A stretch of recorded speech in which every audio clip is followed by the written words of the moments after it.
Yeah, so I'm Victor Moreno. I'm the CTO of Kredit Academy. And this year, we're really focusing on expansion.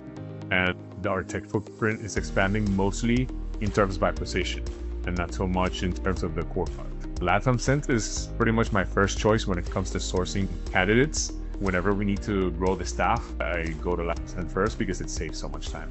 Yeah, we were coming into a new round of funding and we needed to staff up and we needed to deliver the next iteration of the product quickly. And then we needed to have a good level of expertise for that. I didn't want a developer that needed a lot of hand-holding. So I wanted to bring in somebody that was senior level and build the staff around that. That's the main problem that I wanted to solve. Yeah, there's a bunch of different factors. One of them is the transparency. Another one is the way that the process is streamlined. I really appreciated how there's a relatively thoroughly technical screening interview that's recorded that I can watch asynchronously, and then LatamCent schedules it for me and they conduct it for me, and then I can review a few candidates asynchronously and then narrow down the funnel that way. When you go to a platform like Upwork, the top of the funnel is very wide.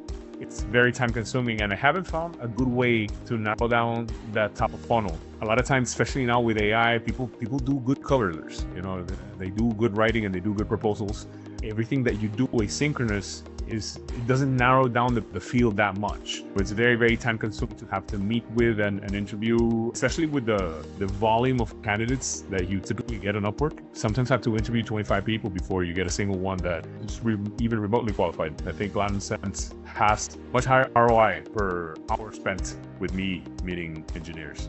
And this is changing a little bit with AI, if I'm being honest, but it's about those key roles. Whenever you're going to expand into a new surface and you need a person who's going to be a lead in that new surface, for example, expanding into a new mobile app, and you want a technical lead to be the kind of the spearhead of this new mobile app effort, you're coming from a web-only platform into that could be a great place for LatamCent. When we continue to expand in the future, if we, for example, we start needing ETL pipelines to do business intelligence and financial reporting out of our ETL pipeline into an OLAP database, then that will be a good time to engage with LatamCent to put in these key pieces of a remote distributed team. I mean, it's been very positive. It saved us a ton of time, and the hires turned out really well.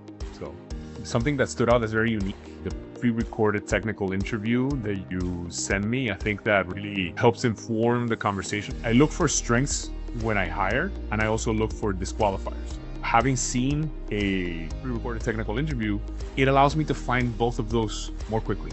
If I think about 50 people that I've spoken to randomly, a lot of them are hesitant to do nearshoring. I think that once you try it, it's impossible to not see the value prop. So I guess my advice would be, hey, find a way to de-risk trying it out, right? And then try it out. And I think if they can work something out with LatamCent and de-risk that trial period, it's very difficult that they're not going to be pleasantly surprised with the results.